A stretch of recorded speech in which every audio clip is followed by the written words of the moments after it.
1912 में समुद्र में डूबे टाइटैनिक जहाज का मलबा देखने पहुंची ओशियन गेट की पनडुब्बी टाइटन अटलांटिक सागर में डूब गई।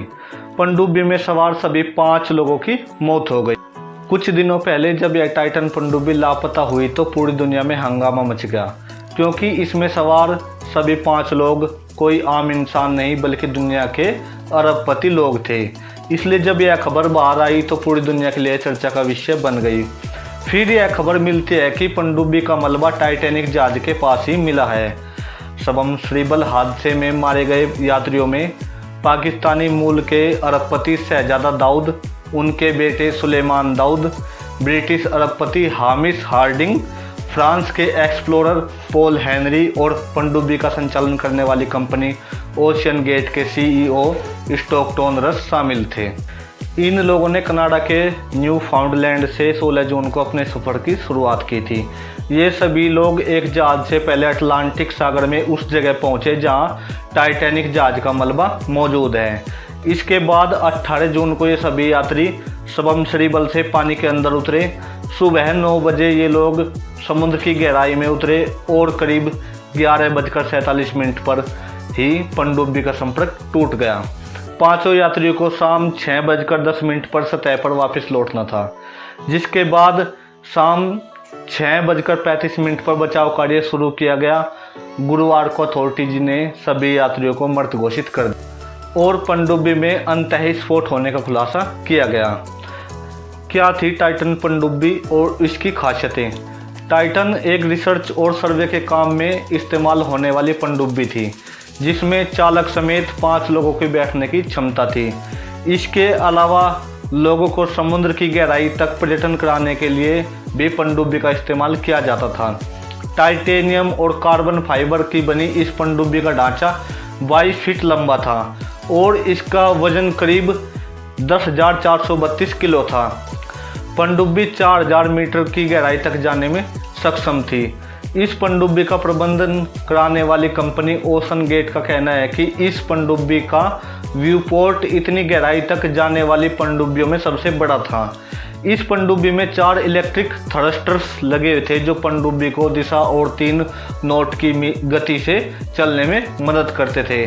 पनडुब्बी का प्रेशर वेसल भी कार्बन फाइबर और टाइटेनियम का बना था, जिसमें 96 घंटे की ऑक्सीजन भरी थी। इस पनडुब्बी में एलन मस्क की कंपनी स्टारलिंक सैटेलाइट टेक्नोलॉजी का कम्युनिकेशन सिस्टम लगा हुआ था।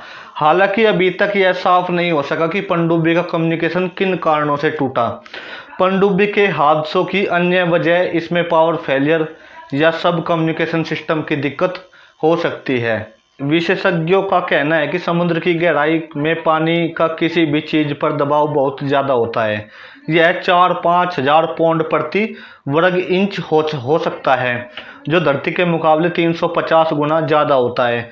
इस मलबे को रिमोट से ऑपरेट होने वाले यूएवी ने बरामद किया है। वहीं इसकी पुष्टि टाइटन पनडुब्बी को ऑपरेट करने वाली कंपनी ओशियन गेट ने भी कर दी है। लेकिन अब सवाल उठता है कि यह हादसा कैसे हुआ, कैसे यह पनडुब्बी समुद्र में डूब गई।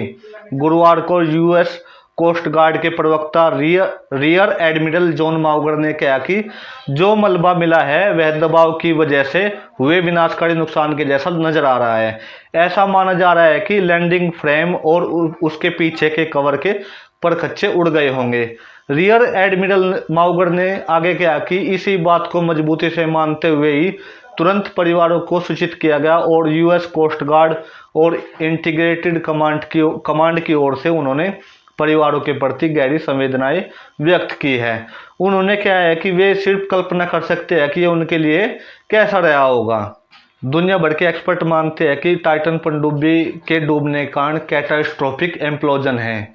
इसी वजह से टाइटन पनडुब्बी के अंदर ऐसा कुछ हुआ कि उसने काम करना बंद कर दिया और वह इतनी बुरी तरह से डैमेज हुई कि वह वहीं टाइटैनिक के पास ही डूब गई। तो चलिए जानते हैं कि आखिर यह कैटास्ट्रोफिक इम्प्लोजन क्या होता है। दरअसल कैटास्ट्रोफिक इम्प्लोजन एक प्रक्रिया है और यह तब होती है जब किसी पनडुब्बी के अंदरूनी हिस्से में इतनी बुरी तरह दबाव बन जाए कि वह बुरी तरह से डैमेज हो जाए और फिर काम करना बंद कर दे। हिंदुस्तान टाइम्स में छपी एक रिपोर्ट के मुताबिक ऐसी स्थिति तब बनती है जब किसी एक सीमित जगह पर जरूरत से कहीं ज़्यादा दबाव बनने लगता है और पनडुब्बी में उस दबाव को संभालने की क्षमता नहीं रहती। इसकी वजह से अंदरूनी विस्फोट हो जाता है और इससे पनडुब्बी क्षतिग्रस्त हो जाती है। कैसी लगी आपको जानकारी कमेंट बॉक्स में लिखकर जरूर बताएं। अगर वीडियो अच्छा लगा हो तो वीडियो को लाइक करें। दोस्तों, अगर आप चैनल पर नए हो तो चैनल को सब्सक्राइब करें। धन्यवाद।